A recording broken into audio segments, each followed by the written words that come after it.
Hallelujah, praise Lord.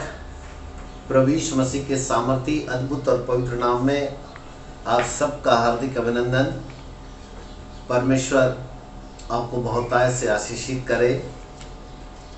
सबसे पहले धन्यवाद हमारे तमाम उन प्रभु भक्तों का जो हमारे वीडियो को देख रहे हैं और उन्हें दूसरे स्थानों के ऊपर फॉरवर्ड भी करें, दूसरे ग्रुप में शेयर भी कर रहे हैं। हृदय से धन्यवाद। और लगातार आप इस प्रकार से करते रहें, सब्सक्राइब भी करें ताकि हम परमेश्वर के वचन को और अधिक संपूर्ण महिमा और प्रकाशन के साथ ज़्यादा से ज़्यादा लोगों तक हम पहुंचा सकें। आपकी प्रार्थनाएं हमारे लिए सराहनीय है और हम निवेदन करते हैं कि अपनी प्रार्थनाओं में भी हमें निरंतर याद रखिएगा। हमने पिछले दिनों में भविष्यवाणियों के आधार पर यीशु मसीह के दूसरे आगमन का पहला पार्ट जो है आपके सामने रखा। फिर हमने दूसरा पार्ट भी रखा। आज हम तीसरा पार्ट रखने जा रहे हैं। यीशु मसीह के आगमन की सच्चाई का तीसरा पार्ट। बहुत ध्यान से सुनिएगा और इसे भी आप दूसरे लोगों तक शेयर करना न भूलिएगा। धन्यवाद आप सबका। इस वक्त हम प्रभु के वचन में जाना चाहेंगे। यशायाह भविष्यद्वक्ता की किताब, उसका 46 अध्याय और उसका 3 से लेकर के 5 पद को मैं पढ़ने जा रहा हूँ। आप भी अपनी बाइबल को निकालकर ध्यानपूर्वक पढ़िएगा। किसी की पुकार सुनाई देती है, जंगल में यहोवा का मार्ग सुधारो, हमारे परमेश्वर के लिए अराबा में एक राजमार्ग चौरस करो। हर एक तराई भर दी जाए, हर एक पहाड़ और पहाड़ी गिरा दी जाए। जो टेढ़ा है वह सीधा और जो ऊंचा नीचा है वह चौरस किया जाए। तब यहोवा का तेज प्रकट होगा और सब प्राणी उसको एक संग देखेंगे, क्योंकि यहोवा ने आप ही ऐसा कहा है। हालेलुया। ये भविष्यवाणी यशायाह नबी के द्वारा जो की गई, यह भविष्यवाणी यूहन्ना बपतिस्मा दाता के लिए भी थी और यूहन्ना बपतिस्मा दाता ने भी यही बात जब सुसमाचार बांट रहा था तब उसने इसको दोहराई और उसने भी यही कहा था कि मैं वो हूँ जो जंगल में किसी की आवाज़ सुनाई देती है, यहोवा का मार्ग सुधारो, हमारे परमेश्वर के लिए अरबा में एक राजमार्ग तैयार करो। परंतु आप कहेंगे कि पादी साहब, इस वचन का प्रभु यीशु मसीह के दूसरे आगमन से क्या लेना देना? तो मैं आपको कुछ महत्वपूर्ण यहाँ पर पासवर्ड जो छुपा हुआ है उसको मैं सामने रखूंगा और जैसे ये पासवर्ड खुलेगा आप यीशु मसीह के आगमन की सच्चाई को समझने लगेंगे। पर इससे पहले मैं पासवर्ड खोलूं, इस पासवर्ड की एक चाबी एक दूसरे वचन में मिलती है। जरा हम वो वाला वचन भी पढ़ देंगे। प्रकाशित वाक्य की किताब, उसका 1 अध्याय और उसके 7 पद को यदि हम पढ़ें तो यहाँ पर हमको एक कुंजी मिलती है। देखो वह बादलों के साथ आने वाला है। बड़ा स्पष्ट कर दिया यहाँ पर। देखो वह बादलों के साथ आने वाला है और हर एक आंख उसे देखेगी, वरन जिन्होंने उसे बेधा था वे भी उसे देखेंगे और पृथ्वी के सारे कुल उसके कारण छाती पीटेंगे। हाँ, आमीन। एक बार फिर थोड़ा सा मैं आपका ध्यान वहां पर ले जाना चाहता हूं जहां आप उसे कोड कर सके। देखो वह बादलों के साथ आने वाला है, बड़ा स्पष्ट हो गया। परंतु हर एक आंख उसे देखेगी। इसको नोट कीजिएगा, हर एक आंख उसे देखेगी और जिन्होंने उसे बेधा था वे भी उसे देखेंगे और पृथ्वी के सारे कुल उसके कारण छाती पीटेंगे। अब फिर हम यशायाह नबी की किताब में फिर वापस वहीं आ जाए, अर्थात यशायाह नबी के 40 अध्याय में हम वापस आ जाए तो फिर हम वहां पर इसकी भविष्यवाणी का हम जो पार्ट है उसको वहां पर हम देख पाएंगे। है ना? अब बड़े ध्यान से यहां पर देखिएगा। यदि 3, 4 और 5 पद को यदि हम पीछे से पढ़े तब आपको समझ में आएगा। पहले मैं 5 पद पढ़ता हूं, फिर 4, फिर 3। तब यहोवा का तेज प्रकट होगा और सब प्राणी उसको एक संग देखेंगे। नोट कीजिए, एक पासवर्ड है यहाँ, सब प्राणी उसको एक संग देखेंगे क्योंकि यहोवा ने आप ही ऐसा कहा है। हमने प्रकाशित वाक्य 1:7 में भी देखा था कि सब प्राणी एक साथ उसे देखेंगे जब वह बादलों पर आएगा। बादलों पर आएगा। प्रभु यीशु मसीह के दूसरे आगमन की सच्चाई इस भविष्यवाणी के वचन में छुपी हुई है। हजारों साल पहले यशायाह भविष्यद्वक्ता एक अद्भुत भविष्यवाणी को यहाँ पर लिख गए और उसने कहा, यहोवा का तेज प्रकट होगा, सब प्राणी उसको एक संग देखेंगे। और प्रकाशित वाक्य में हमने पढ़ा कि सब प्राणी उसको एक साथ देखेंगे, वरन जितनों ने उसको बेधा था वे भी उसको देखेंगे और पृथ्वी के सारे कुल के लोग छाती पीटेंगे, छाती पीटेंगे। यह यीशु मसीह के आगमन को दर्शाता है, ठीक है। परंतु अब मैं आपको क्लू देते जा रहा हूं, बड़े ध्यान से देखिए। यहोवा का तेज प्रकट होगा और सब प्राणी उसको एक संग देखेंगे। सब प्राणी उसको एक संग देखेंगे। ये यीशु मसीह के दूसरे आगमन के विषय की चर्चा हो रही है, क्योंकि राजाओं का राजा, प्रभु का प्रभु अपनी पूरी संपूर्ण सेना के साथ आकाश के बादलों पर आता हुआ दिखाई देगा। और जब आकाश के बादलों पर आएगा, परमेश्वर की तुरही फूकी जाएगी, प्रधान स्वर्गदूत की तुरही की आवाज होगी और राजाओं का राजा, प्रभु का प्रभु आकाश के बादलों पर बहुसंख्यक लोगों को दिखाई देगा। पृथ्वी के सारे कुल के लोग उसको देखने पाएंगे। जिन्होंने उसको बेधा था वे भी छाती पीट पीट कर विलाप करेंगे। वे भी कहेंगे, हाय हाय, कितना अच्छा होता कि हम उसकी बात मान लेते, ताकि उसके आगमन पर आज हम भी उठा लिए जाते। इसका मतलब है सब प्राणी उसको एक साथ देखेंगे। ये यीशु मसीह के दूसरे आगमन की समय की घटना का वर्णन कर रहा है। नंबर 2, उसके पहले वहां लिखा है, तब यहोवा का तेज प्रकट होगा। मतलब यीशु मसीह के दूसरे आगमन से पहले परमेश्वर का तेज संपूर्ण पृथ्वी के ऊपर प्रकट होगा। फिर हम पीछे आ रहे हैं, 4 पद में देखिएगा, हम 5, 4, 3 ऐसे पे जा रहे हैं। 4 पद देखिए, और यहोवा का तेज प्रकट तब होगा, हर एक तराई भर दी जाएगी, हर एक पहाड़ और पहाड़ियां गिरा दी जाएगी, जो टेढ़ा है वह सीधा और जो ऊंचा नीचा है वह चौरस किया जाएगा। और उसके पहले क्या होगा, तो वहां लिखा है, जंगल में यहोवा का मार्ग सुधारा जाएगा और हमारे परमेश्वर के लिए अराबा में एक राजमार्ग तैयार किया जाएगा। हालेलुया। मैं फिर से पीछे से 5, 4, 3 को एक बार फिर रिपीट करता हूं, ध्यान से देखिएगा। सब प्राणी उसको एक साथ देखेंगे। यीशु मसीह के दूसरे आगमन की बात हो रही है। परंतु उसके पहले क्या होगा, उसके पहले संपूर्ण पृथ्वी के ऊपर यहोवा का तेज प्रकट होगा। फिर उसके पहले क्या होगा, जो तराइया है वो भर दी जाएगी, जो पहाड़ और पहाड़ियां है वो गिरा दी जाएगी, जो टेढ़ा है वो सीधा, जो ऊंचा नीचा है वह चौरस किया जाएगा। पर उसके पहले और क्या होगा, उसके पहले होगा, जंगल में परमेश्वर का मार्ग सुधारा जाएगा और हमारे परमेश्वर के लिए अराबा में एक राजमार्ग तैयार किया जाएगा। This is the prophecy.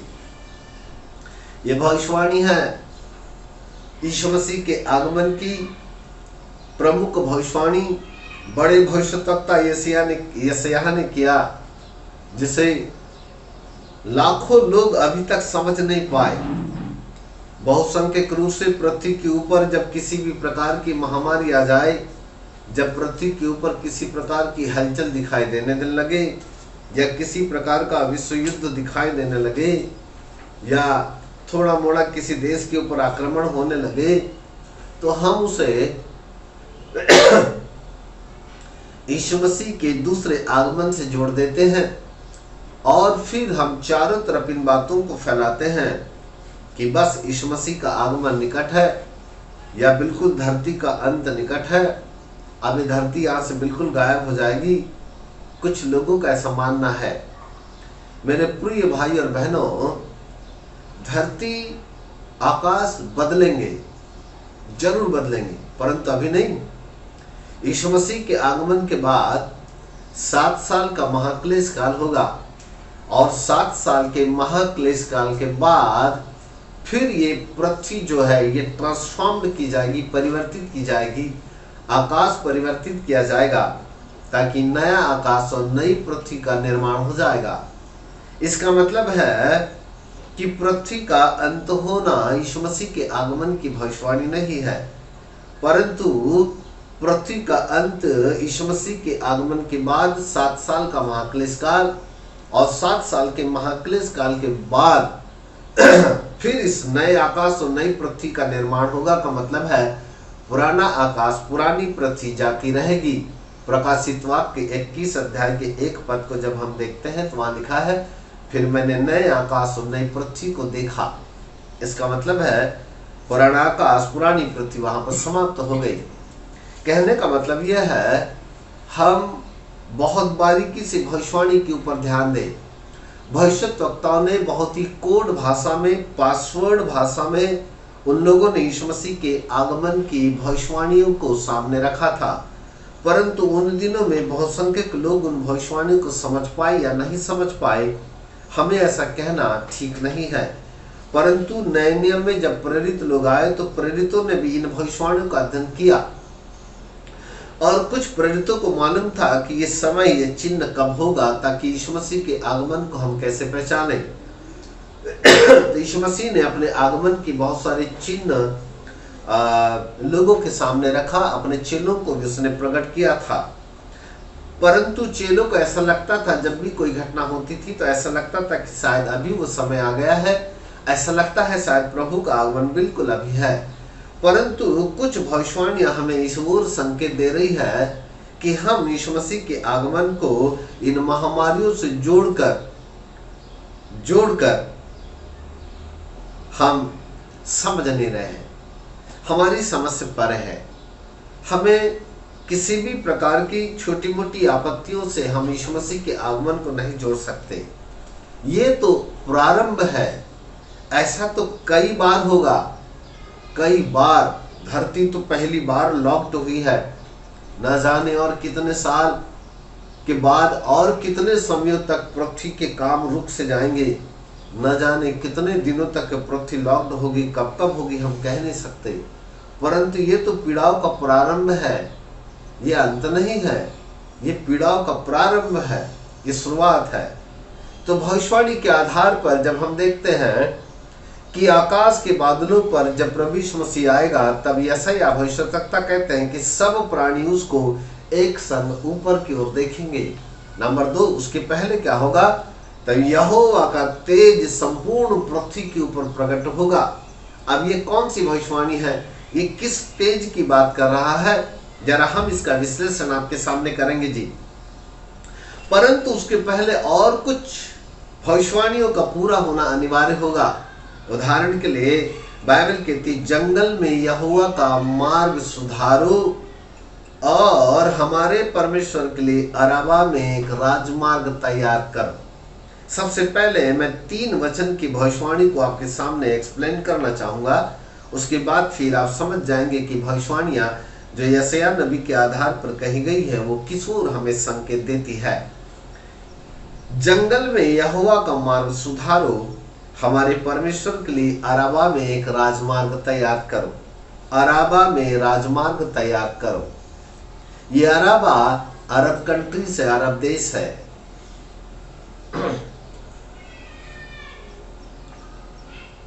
अरब देश में परमेश्वर के लिए एक राजमार्ग का तैयार होना यीशु मसीह के आगमन की भविष्यवाणी का चिन्ह है।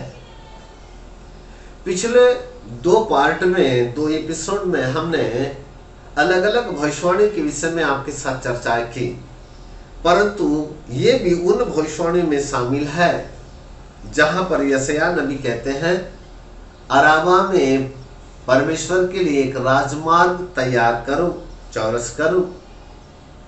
अराबा अरब देश है और अरब देश जितने भी अरब कंट्रीज है, कुल मिला के सबसे ज्यादा इस्माइली वंश वहां पर रहते हैं। मैं कोड भाषा में बोल रहा हूं, मेरी भाषा को समझने की कोशिश करें। इस्माइलीस का मतलब है जो अब्राहम के द्वारा इस्माइल का जन्म हुआ था और इस्माइल के जो वंशज थे वे उनकी बात हो रही है। असला अर्थात अरब कंट्री जो टोटल इस्माइलीस वंशों के लिए तैयार की गई, वहां पर परमेश्वर के लिए एक राजमार्ग तैयार होगा, है ना। अब यदि हम भौगोलिक नक्शे के आधार पर अरब देश को देखें तो ये जेरूसलेम का पूर्वी भाग है, जहां पर पूर्व दिशा की ओर हम इस अरब सागर को देख सकते हैं। मैं थोड़ा ऊंची बात बोलने की कोशिश कर रहा हूं, परंतु बड़े ध्यान से यदि आप समझेंगे तो शायद इस भविष्य तक की भविष्यवाणी को आप समझ पाएंगे। मैंने पहले कहा कि बहुत सारी भविष्यवाणियां पासवर्ड और कोडवर्ड में की गई है। समझने के लिए ईश्वरीय ज्ञान और ईश्वरीय समझ की जरूरत होगी। यदि आप उस समझ को प्राप्त कर सके तो आज ये भविष्यवाणी शायद आप तक पहुंचकर आपको समझने की शक्ति प्रदान करेगी। यदि हम जेरूसलेम के पूर्व दिशा की ओर ध्यान करें तो इस पूर्व दिशा से अरब देश, अरब कंट्रीज चालू होती है, जहां पर एक बड़ा पहाड़ी इलाका है। जेरूसलेम का पूर्वी भाग पूरा जंगल इलाका है, जंगल है, पहाड़ी क्षेत्र है और बड़ी बड़ी खाइयां हैं। पूरा भाग जो है ये अरब देश है और वहीं से आगे की ओर यदि हम थोड़ा देखें तो वहीं से आगे आपका भारत देश भी आता है। भौगोलिक नक्शे के आधार पर जेरूसलेम के पूर्वी भाग जो अरब सागर है, जहां पर पहाड़ियां, खाई है, और उसके आगे हम बढ़े तो आपका मस्कट है, भारत है, सिंगापुर है, अन्य देश आपको वहां से दिखाई देंगे। इसका मतलब है कि जिस अराबा में राजमार्ग तैयार करने की बात हो रही है वो जेरूसलेम का पूर्वी भाग है। और यदि हम अदन की वाटिका में जाएं तो बाइबल ऐसा कहती है कि अदन की वाटिका का द्वार भी पूर्व दिशा की ओर था, अर्थात पूर्व दिशा में परमेश्वर ने 2 करूबों को नियुक्त किया था गेट के पास, ताकि आदम और हवा दोबारा अदन के वाटिका में प्रवेश ना करने पाए। पूर्व दिशा की ओर अदन की वाटिका का भाग गेट था। यदि हम और थोड़ा आगे जाएं तो जब परमेश्वर ने इजरायलियों को मिस्र की गुलामी से बाहर लाया तो 40 साल के दिनों में परमेश्वर ने उनके लिए, उनके बीच निवास करने के लिए एक मिलाप वाले तंबू का निर्माण किया और उस मिलाप वाले तंबू का जो द्वार था वो भी पूर्व दिशा की ओर था। नंबर 3, जब दाऊद के द्वारा बनाए जाने वाले भवन को राजा सुलेमान ने कंप्लीट किया जब राजा सुलेमान ने यरूशलेम के उस भवन को बनाया, तो यरूशलेम के अंदर जो परमेश्वर का भवन बनाया गया था, उसका भी गेट पूर्व दिशा की ओर था। यरूशलेम में 12 गेट है, और जो पूर्व दिशा की ओर गेट है उसके अंदर 2 फाटक होते हैं।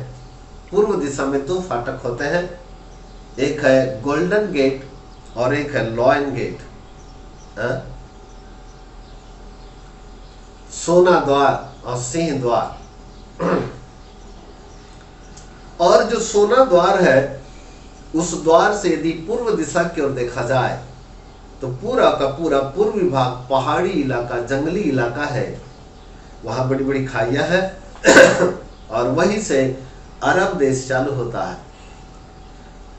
और जैसा कि मैंने कहा, अदन की वाटिका का पूर्व दिशा में ही गेट था। मिलाप वाले तंबू का भी गेट पूर्व दिशा में था, और सुलेमान के द्वारा बनाए जाने वाले भवन का भी गेट पूर्व दिशा में था। अर्थात उस पूर्व दिशा में से एक भविष्यवाणी को प्रकट कर रहा है। उस पूर्व दिशा से किसी को आने जाने की अनुमति नहीं थी। लॉयन गेट से केवल और केवल राजाओं के राजा को आने की अनुमति थी। और इसलिए बाइबल कहती है कि 2000 साल पहले पूर्व दिशा से एक सितारा चमका, और ज्योतिषियों ने इस बात की घोषणा किया कि जगत के उद्धारकर्ता का जन्म हो चुका है। इसका मतलब है कि जगत का उद्धारकर्ता, जो राजाओं का राजा और प्रभु का प्रभु है, वो इसी पूर्व दिशा की गेट से आया। क्योंकि पूर्व दिशा की गेट से किसी साधारण व्यक्ति को आने जाने की अनुमति नहीं थी। हालेलुया! क्या मेरी बात समझ रहे हैं? Praise the Lord. किसी को आने जाने की अनुमति नहीं थी, परंतु राजाओं का राजा प्रभु यीशु मसीह 2000 साल पहले इसी पूर्व दिशा की सितारे से चमकता हुआ धरती पर आया, जिसे ज्योतिषियों ने अनुमान लगा करके कहा कि पूर्व दिशा में चमकने वाला सितारा जगत के उद्धारकर्ता की, अर्थात राजाओं के राजा के और प्रभु के जन्म की घोषणा कर रहे हैं। तब ये पूर्व दिशा के ज्योतिषी खोजते खोजते उस तारे के पीछे चलते चलते चलते चलते यरूशलेम के बैतलहम नगर में आ गए। और सबसे पहले राजा हेरोदेस से उनकी मुलाकात हुई, और राजा हेरोदेस को पूछते हैं कि देखो, यहूदियों के राजा का जन्म हुआ है, हमने पूर्व में उसका एक तारा देखा है। क्या आप जानते हैं क्या कि वो यहूदियों का राजा का जन्म कहाँ हुआ है? तब राजा हेरोदेस ये सुनकर के घबरा गया, और राजा हेरोदेस ने जितने भी 2 साल के नीचे के बच्चे थे उनका सिर कटवा दिया। परंतु ये ज्योतिषियों ने पहले अनुमान लगा लिया, ये बुद्धिमान लोग थे जिन्होंने अनुमान लगा लिया कि पूर्व दिशा का सितारा जगत के उद्धारकर्ता की जन्म की भविष्यवाणी का सूचक है। तब ये पूर्व दिशा से ही आए, इसका मतलब है ये पूर्व दिशा से आए। और जैसा कि मैंने कहा, यरूशलेम के पूर्व भाग से यदि आप देखें तो अरब कंट्रीज और वहीं पर भारत और अन्य देश भी पाए जाते हैं। और जो पूर्व दिशा का पहाड़ी इलाका है, उन पहाड़ी इलाकों में कुछ ऐसे बहुमूल्य पौधे थे जिन पौधों से इत्र और गंधरस और लोभान तैयार किया जाता था। उन पेड़ों की खाल से बहुमूल्य इत्र, लोबान, गंधरस तैयार किया जाता था। इसका मतलब है कि यरूशलेम के पूर्व दिशा के भाग से जिन ज्योतिषियों ने अनुमान लगाया, उन ज्योतिषियों ने अपने अपने साथ, किसी ने सोना लेकर के आया, बाइबल कहती किसी ने गंधरस लेकर के आया, और एक ने लोभान लेकर के आया। हालेलुया।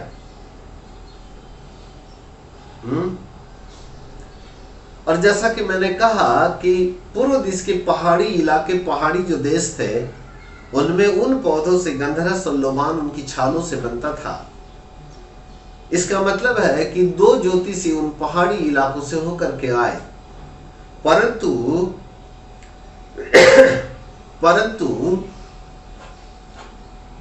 सोना लेकर के आने वाला ज्योतिषी, कहीं न कहीं हम यदि अनुमान लगाते हैं तो हमें ऐसा प्रतीत होता है कि उन दिनों में भारत सोने की चिड़िया कही जाती थी।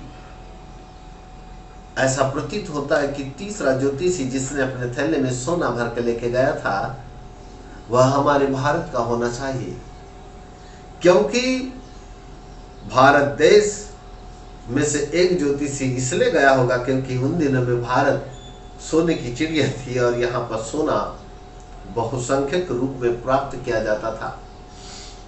इसका मतलब है कि एक ज्योतिषी सोना लेकर के हमारे भारत देश से गया और इसीलिए परमेश्वर ने इस भारत देश के ऊपर बड़ी दया किया। हालांकि हम कह सकते हैं कि हमारा भारत देश एक मूर्ति पूजक देश है, लेकिन उसके बावजूद भी परमेश्वर का अनुग्रह इस भारत देश के ऊपर इसलिए है क्योंकि कहीं न कहीं इस देश से एक ज्योतिषी राजाओं के राजा को दंडवत करने के लिए सोने की भेंट लेकर के गया था। इसलिए पौलुस कहता है, जहां पाप अधिक हुआ वहां अनुग्रह भी अधिक हुआ। भारत देश के अंदर पाप बहुत हुआ, इसलिए अनुग्रह भी खुदा का यहाँ पर हुआ। और परमेश्वर का अनुग्रह इस प्रकार से हमारे लिए आया कि परमेश्वर ने हमें सुरक्षित बचा करके रखा और परमेश्वर के वचन को इस भारत देश के अंदर भेज दिया ताकि भारत देश बड़ी स्वतंत्रता पूर्वक, आजादी पूर्वक परमेश्वर के वचन का सुसमाचार प्रचार अन्य जाति तक फैला सके। ये परमेश्वर का अनुग्रह है। ये मानो इसलिए क्योंकि कोई है जिसने भारत देश से जाकर सोना देकर राजाओं के राजा को दंडवत किया। Praise the Lord, hallelujah.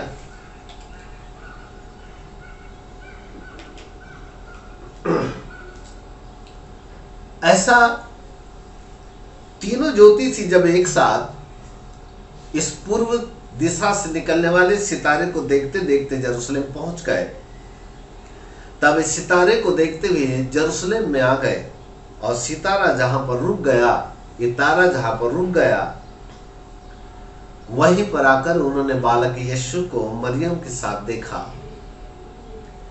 तब उन्होंने सोना, गंधरस और लोभान की भेंटें चढ़ाई। Praise the Lord, hallelujah. तब राजाओं का राजा, प्रभु का प्रभु जो पूर्व दिशा से आया, मानव जाति के उद्धार के लिए 2000 साल पहले क्रूस के ऊपर वह चढ़ाया गया। उसने क्रूस की मृत्यु को दिया, वो भी इसलिए कि उसकी मृत्यु जो मनुष्य और परमेश्वर के बीच एक दीवार थी, उस दीवार को ढा देने के लिए थी, ताकि मनुष्य और परमेश्वर के बीच ये दीवार टूट जाए और मनुष्य का रिश्ता परमेश्वर के साथ जुड़ जाए। और इसलिए बाइबल कहती है, जैसे ही प्रभु यीशु मसीह क्रूस के ऊपर मरा, नंबर 1, सूर्य 3 घंटा अंधेरा हो गया। नंबर 2, चट्टानें तड़कने लगी, पृथ्वी के ऊपर एक बड़ा भूकंप हुआ, चट्टानें तड़क गई। और तीसरी घटना ये घटी कि मंदिर का पर्दा फटकर 2 भाग हो गया। अर्थात वो मंदिर जो सुलेमान के भवन में बनाया गया था, जहां पर एक बड़ा पर्दा था, और वो पर्दा आम मनुष्य को परमेश्वर के सिंहासन तक, परमेश्वर की उपस्थिति तक जाने से रोक रहा था, वो पर्दा ऊपर से लेकर नीचे तक यीशु की मृत्यु के द्वारा फट गया। तब इफिसियों की किताब 2 अध्याय और उसकी 14 पद को यदि हम पढ़ें तो इफिसियों 2:14 में बाइबल ऐसा कहती है कि उस यीशु ने अपने मृत्यु के द्वारा उस दीवार को जो हमें अलग करती थी, अर्थात अलग करने वाली दीवार को ढा दिया, जो मनुष्य को परमेश्वर के साथ मिलाने वाली एक दीवार बीच में थी जो रोक रही थी, उस दीवार को प्रभु यीशु मसीह ने अपनी मृत्यु के द्वारा ढा दिया, इफिसियों 2:14, ताकि मनुष्य परमेश्वर के साथ मेल कर सके। यीशु की मृत्यु ने उस पर्दे को फाड़कर उस दीवार को ढा दिया और मंदिर का पर्दा फटकर दो भाग हो गया। राजाओं का राजा जो पूर्व दिशा से आया, जिसने अपनी मृत्यु के द्वारा उस दीवार को ढा दिया, वो प्रभु आज हमको परमेश्वर के साथ मेल मिलाप करा दिया। उस प्रभु ने अपनी मृत्यु के द्वारा परमेश्वर के साथ हमारे के रिश्ता बना दिया और हम सब उस रिश्ते में आकर के जुड़ गए, अर्थात परमेश्वर के साथ हमारा एक मेल मिलाप हो गया। यही है पूर्व दिशा की सूचनाएं, अर्थात ये पूर्व का चमकने वाला तारा जगत का उद्धारकर्ता बन गया। ये पूर्व दिशा से आया। यरूशलेम की पूर्व दिशा की वो जो गोल्डन फाटक है, उस फाटक पर से यशायाह भविष्यद्वक्ता खड़ा होकर के देख रहा है। उस गोल्डन फाटक पर से जब यशायाह ने देखा तो क्या देखा? सामने उसको पहाड़ और पहाड़ी इलाके नजर आ रहे हैं, सामने उसको खाइयां दिख रही है, सामने उसको अरब देश दिखाई दे रहे हैं, अरब कंट्रीज नजर आ रही है, जितने भी पूर्व देश का इलाका उसको नजर आ रहा है। तब वो कह रहा है, अराबा में परमेश्वर का राजमार्ग तैयार करो। हालेलुया। मैं भविष्यवाणी को खोल रहा हूं, बड़े ध्यान से सुनेगा, समझने की कोशिश कीजिएगा। अराबा में राजमार्ग तैयार करो। अब फिर से आपके लिए पढ़ो 3 पद। तो वहां लिखा है, जंगल में परमेश्वर का मार्ग सुधारो और अराबा में परमेश्वर का राजमार्ग तैयार करो। ये जंगल अन्य जाति के लोग हैं। ये जंगल ऐसे लोग हैं जहां परमेश्वर का वचन नहीं पहुंचा। ये वो देशों की बात हो रही है जिन्होंने परमेश्वर के वचन का अपमान किया, जिन्होंने सुसमाचार को अपने देशों में आने नहीं दिया। जो ऐसे कट्टरपंथी देश है, जो पूरे अन्य जाति और हिंदुत्व के आधार पर खड़े हैं, जो अपने कट्टरपंथवादी है, जिन्होंने परमेश्वर की सच्चाई को अपने देश में आने नहीं दिया, वरन परमेश्वर की सच्चाई आने के कारण उन्होंने वहां पर इतना विरोध किया कि प्रभु के संतों को उन्होंने मार डाला। परमेश्वर का सुसमाचार, सत्य वचन का सुसमाचार इन जंगली देशों में अभी तक नहीं पहुंचा। इसलिए यशायाह भविष्यद्वक्ता ने एक भविष्यवाणी करके कहा, जंगल में परमेश्वर का मार्ग सुधारो। यशायाह नबी के आधार पर जब यीशु मसीह का जन्म हुआ, तब उसके 6 महीना पहले यूहन्ना बपतिस्मा दाता आया और उसने भी यही भविष्यवाणी को कहा। ये वो है जिसके विषय में कहा गया कि जंगल में परमेश्वर का मार्ग सुधारो, अराबा में परमेश्वर के लिए राजमार्ग तैयार कर।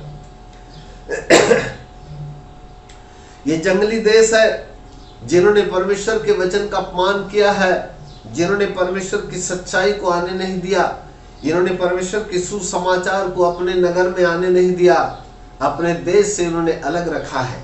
मेरे प्रिय भाई और बहनों, ध्यान करके सुनेगा। रिसर्च के आधार पर 10/40 पूरे विश्व के अंदर 10/40 एक विंडोज कहा जाता है और 10/40 विंडोज के अंतर्गत लगभग 64 देश ऐसे आते हैं जो आज भी एंटी क्राइस्ट से ग्रसित है, जो मसीही विरोधी देश है। ऐसे देश है जहां पर सुसमाचार अभी तक प्रबलता से नहीं पहुंचा। ऐसे देश है जो 10/40 के अंतर्गत आते हैं, जिन्होंने परमेश्वर के वचन को अभी तक अपने देश में आने नहीं दिया। भविष्यवाणी के अनुसार जब तक जंगल में, अर्थात ऐसे विरोधी देशों के अंदर परमेश्वर का वचन नहीं पहुंचेगा, जब तक सुसमाचार उन देशों के अंदर में नहीं आएगा, मुझे कहने दो, तब तक अराबा में राजमार्ग नहीं खुलेगा।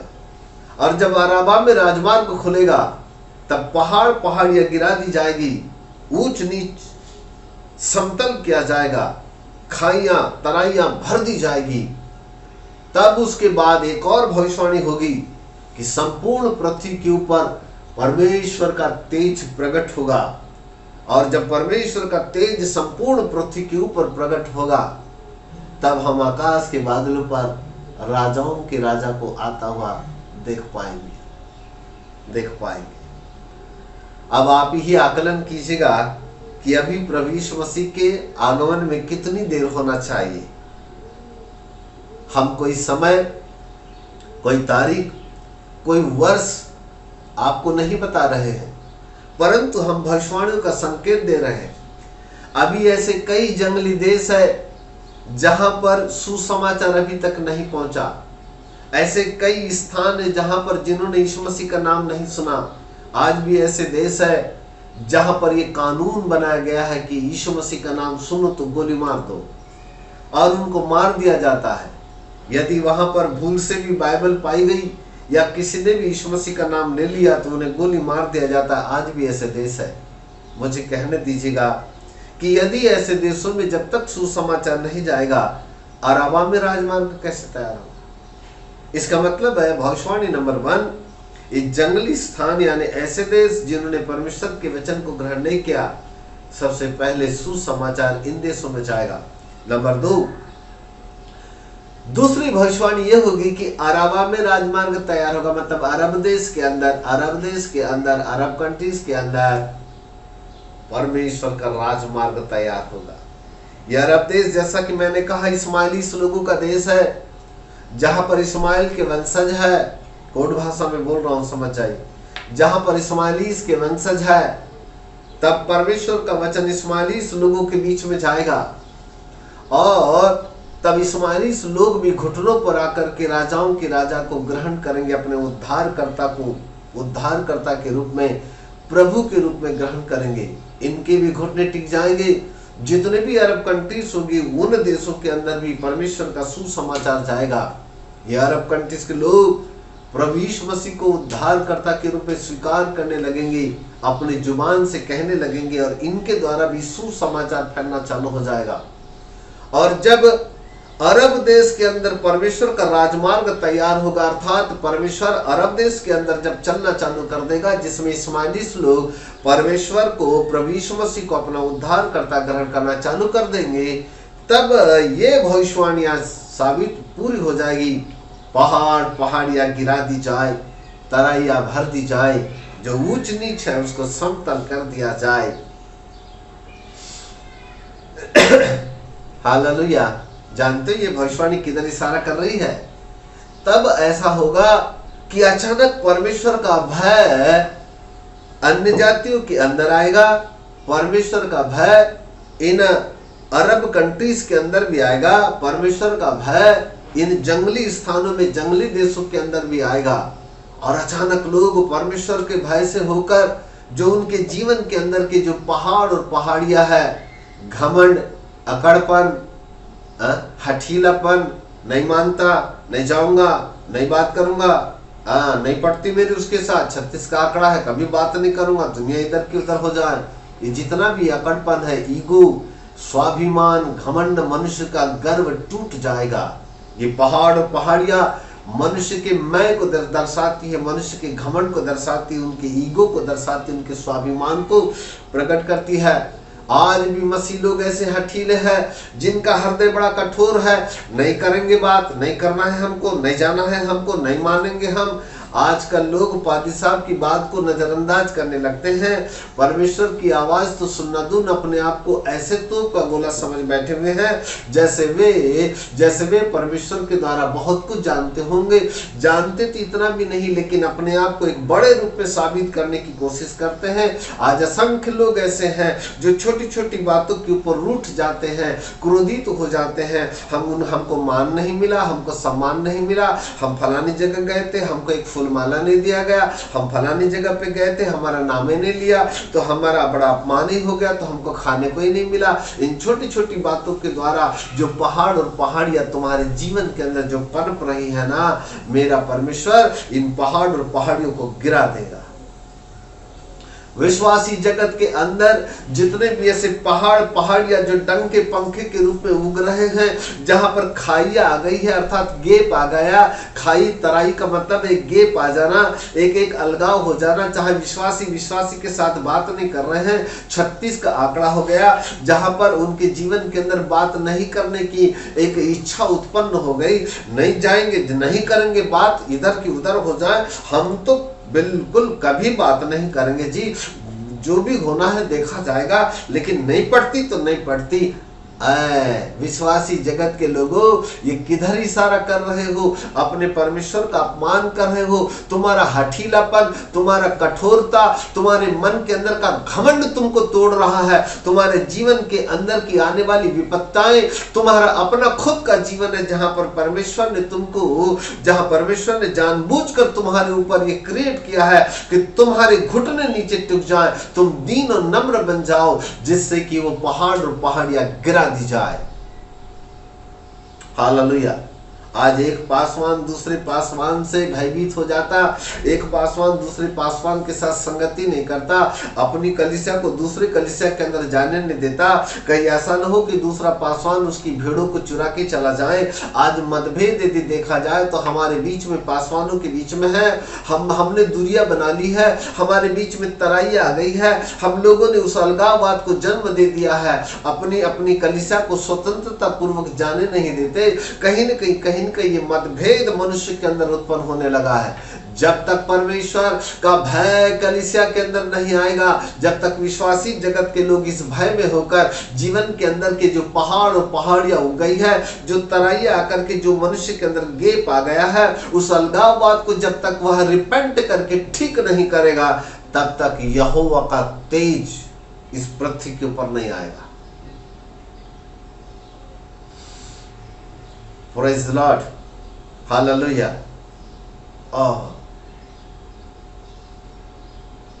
क्या बोले अब हमसे?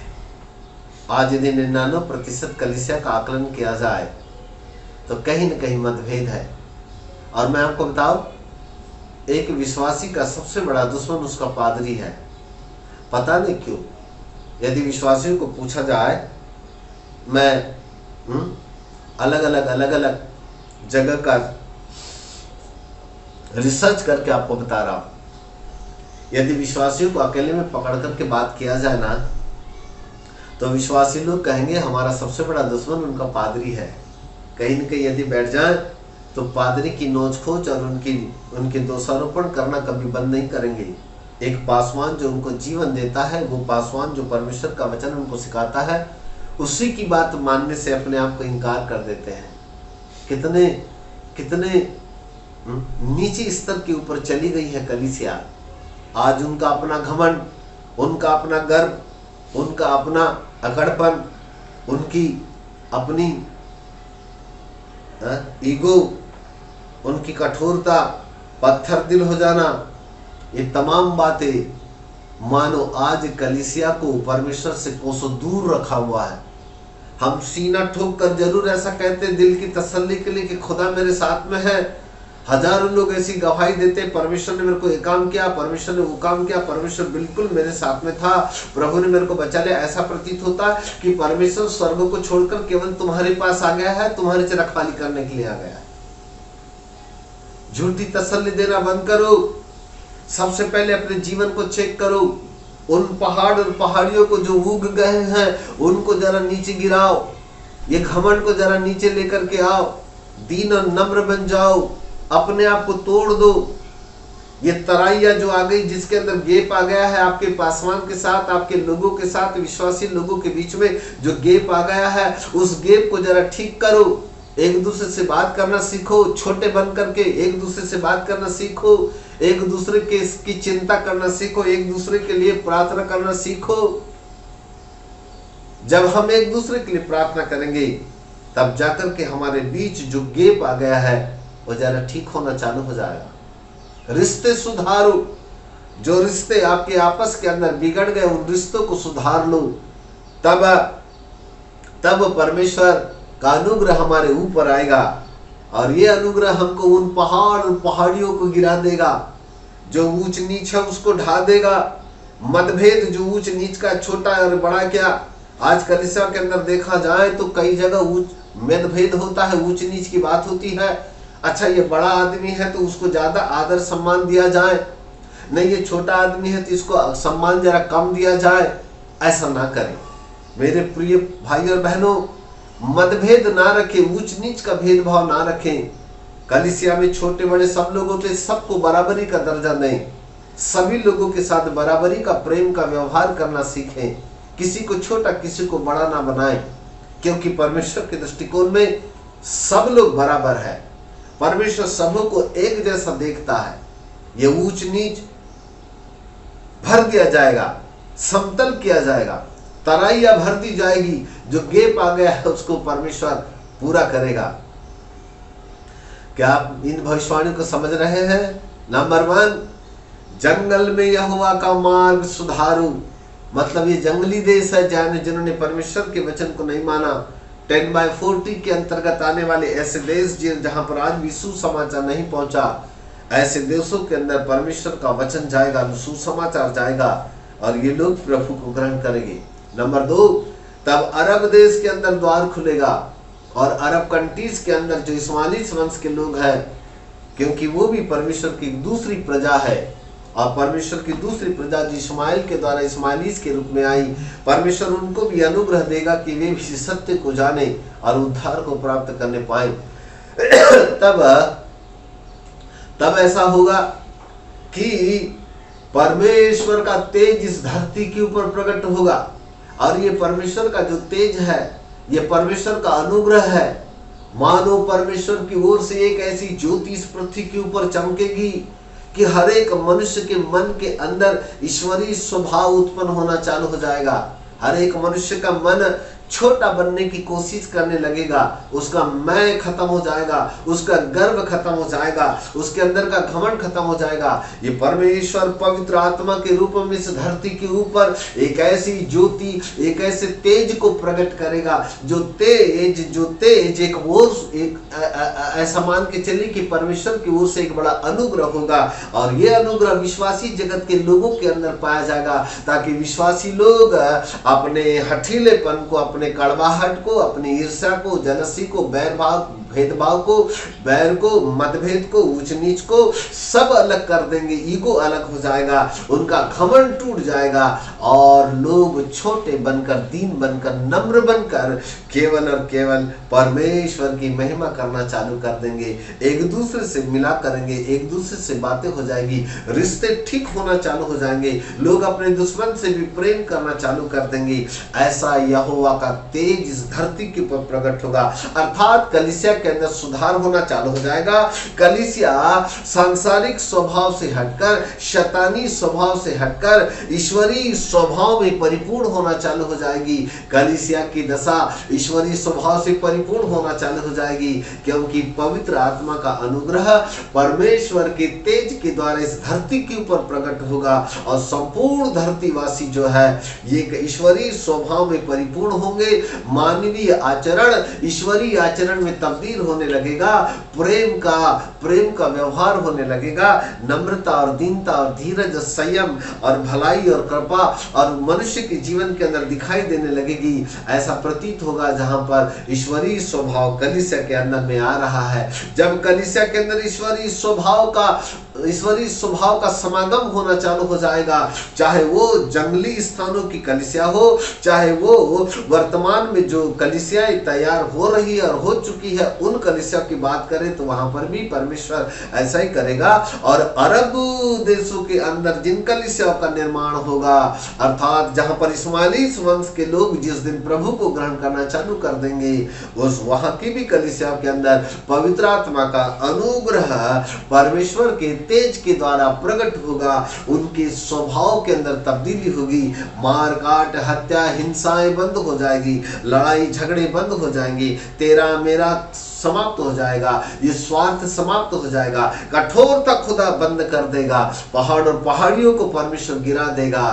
तब जब परमेश्वर इस बात को देखेगा कि धरती के ऊपर जितनी भी कलीसियाओं का गठन हो चुका है, इन कलीसियाओं के अंदर मानवता से हटकर ईश्वरीय स्वभाव उनको दिख रहा है, ईश्वरीय स्वभाव लोगों के अंदर पनप रहा है, ईश्वरीय स्वभाव का आगमन हो रहा है, तब परमेश्वर अपने पुत्र को आकाश के बादलों पर भेजेगा।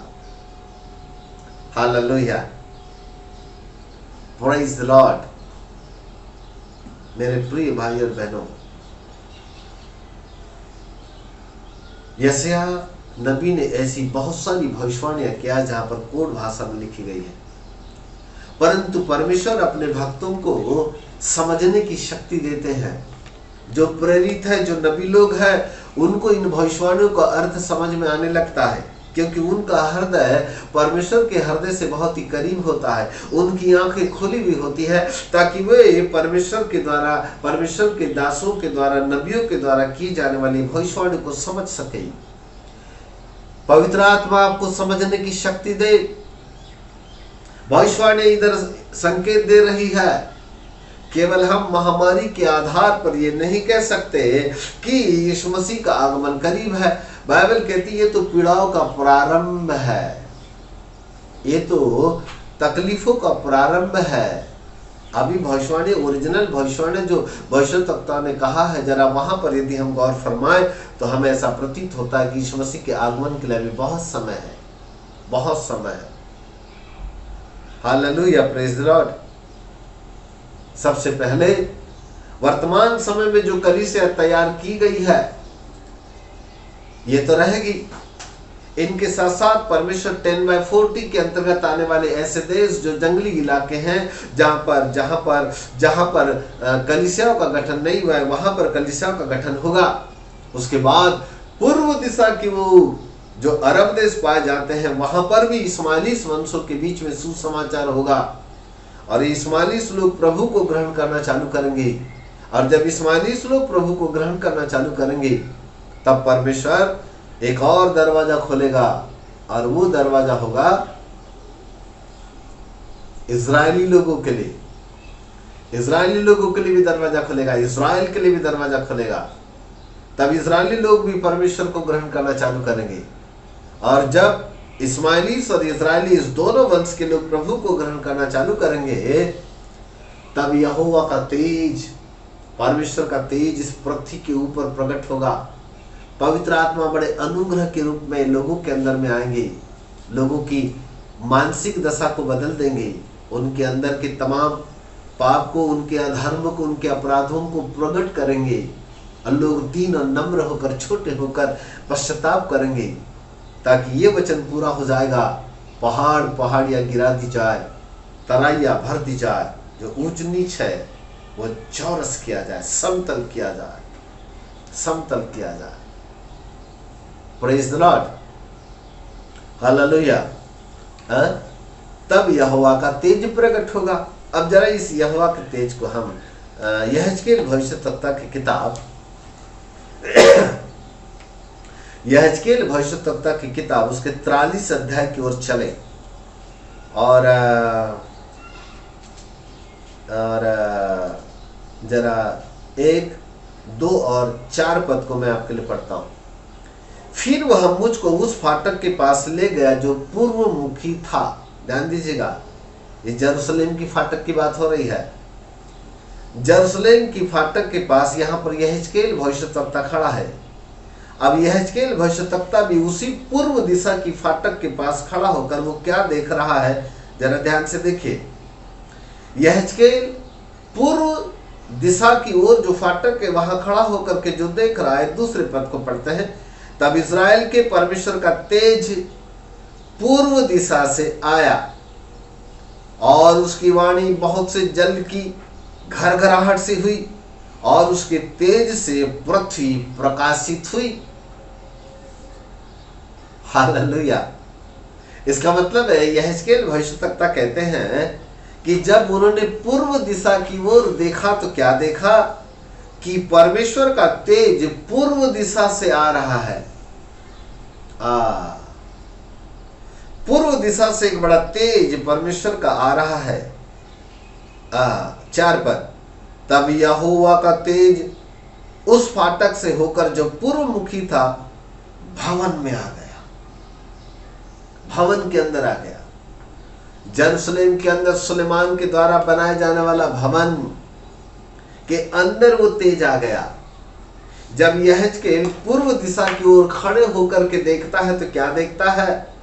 वो कहता है मैंने पूर्व दिशा से एक बड़े तेज को आता हुआ देख रहा है, और ये पूर्व दिशा से जो तेज आ रहा है वो तेज आते आते परमेश्वर के भवन के अंदर चला गया।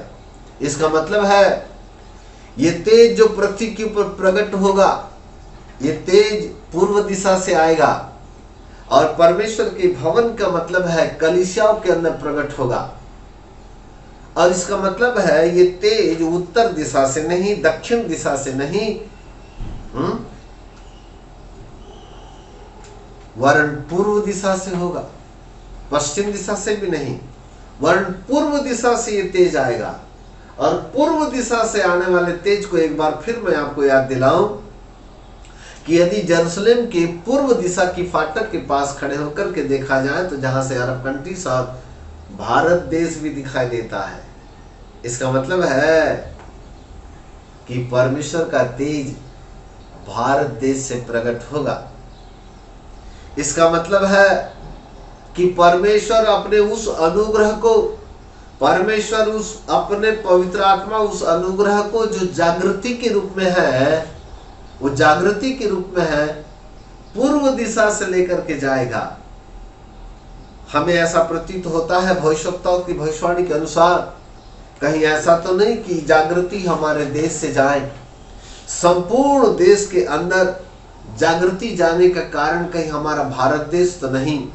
हमें ऐसा प्रतीत होता है कि पूर्व दिशा से जो परमेश्वर का तेज जाएगा, कहीं न कहीं हमारे भारत का नंबर हो सकता है। अर्थात हम ये कह सकते कि भारत देश वो देश होगा जो परमेश्वर पवित्र आत्मा की उस जागृति को संपूर्ण पृथ्वी के ऊपर फैलाने का कारण बन जाएगा। भारत देश के प्रभु भक्तों जागो, भारत देश के पासवानों अपने आप को तैयार करो। भविष्यवाणी के अनुसार पूर्व दिशा से परमेश्वर का तेज परमेश्वर के भवन में जाने के लिए तैयार है, अर्थात उन कलीसियाओं के अंदर भारत देश से जागृति जाने की भविष्यवाणी प्रतीत हो रही है। ऐसा लग रहा है कि शायद भारत देश संपूर्ण देश के लिए जागृति का कारण होगा। भारत देश वो देश होगा जहां पर ऐसे प्रभु के भक्त लोग खड़े होंगे जिनकी आंखें परमेश्वर की आंखें हो जाएगी, जिनकी आवाज परमेश्वर की आवाज होगी, जिनका हृदय परमेश्वर के हृदय के बहुत ही करीब होगा, जो परमेश्वर की आवाज को सुनकर पूरे विश्व के अंदर फैलाएंगे, जो परमेश्वर की आवाज को पूरे देश की जागृति के लिए, पूरे पृथ्वी की जागृति का कारण बन जाएंगे। परमेश्वर भारत देश के अंदर ऐसे प्रेरितों को, ऐसे नबियों को खड़ा करेगा जिनके माध्यम से पूर्व देश से अर्थात जागृति संपूर्ण देश के अंदर फैलाएगा। तब ये वचन पूरा हो जाएगा कि संपूर्ण पृथ्वी के ऊपर यहोवा का तेज पूर्व दिशा से प्रकट होगा। हालेलुया। ये पूर्व दिशा से प्रकट होने वाला तेज एक बड़ी जागृति को लेकर के आएगा। तब जागृति पूरे विश्व के अंदर में होगी, पूरा विश्व घुटने पर आएगा, यीशु को अपना प्रभु ग्रहण करेगा। तब ये वचन पूरा हो जाएगा, हर एक घुटना टिकेगा, हर एक जुबान अंगीकार करेगी कि यीशु ही प्रभु है। बोलो यीशु प्रभु की। हालेलुया। मेरे प्रिय भाई और बहनों, मेरे प्रिय प्रभु के भक्तों, मेरे जवानों, भविष्यवाणी को ध्यान से सुनो, अपने आप को तैयार करो, क्योंकि कहीं हमें नहीं मालूम किस व्यक्ति को परमेश्वर प्रेरित बना दे, किस व्यक्ति को परमेश्वर नबी बना दे, किसको सुसमाचार प्रचारक बना दे, किन को परमेश्वर किस रूप में खड़ा करेगा हमें नहीं मालूम।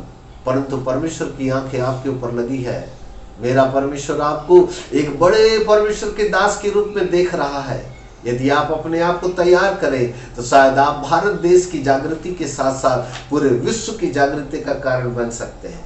और जागृति जब आएगी पूरे विश्व के अंदर, तो परमेश्वर का तेज यहेजकेल भविष्यवक्ता के अनुसार जो भवन के अंदर में आ रहा है, अर्थात परमेश्वर की कलीसियाओं के अंदर जो भवन के अंदर तेज आ रहा है, एक बड़ी जागृति को लेकर के आएगा। ये जागृति पूरे विश्व के अंदर फैलना चालू हो जाएगी। तब ऐसा होगा कि कलीसियाओं के अंदर, चर्चों के अंदर ताले लग जाएंगे। और इसका कारण यह होगा कि इतनी बड़ी भीड़, प्रभु को ग्रहण करने वालों की इतनी बड़ी भीड़ कलीसियाओं के अंदर आना चालू हो जाएगी कि कलीसियाओं के अंदर, चर्चों के अंदर बैठने के लिए जगह नहीं होगी।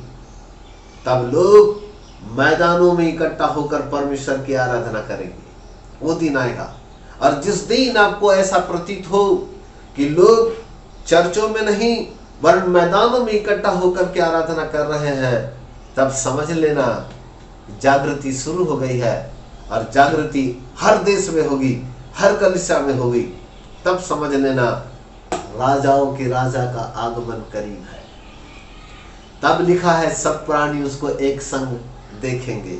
तब प्रकाशित वाक्य एक साथ पूरा हो जाएगा। देखो वह बादलों पर आने वाला है, हर एक आंख उसको देखेगी। और यशायाह नबी के 40 अध्याय का 5वां वचन पूरा हो जाएगा कि सब प्राणी उसको एक साथ देखेंगे। मेरे प्रिय भाई और बहनों, प्रभु आपको, पवित्र आत्मा परमेश्वर आपको समझने की शक्ति दे और आप इन भविष्यवाणी को बड़ी बारीकी से समझ सके। प्रभु आपकी आंखें खोले और प्रभु आपको ढेर सारी आशीष दे। इन्हीं शब्दों के साथ मैं अपने संदेश को विराम देता हूं। तब तक के लिए प्रभु आपको आशीष दे। Thank you.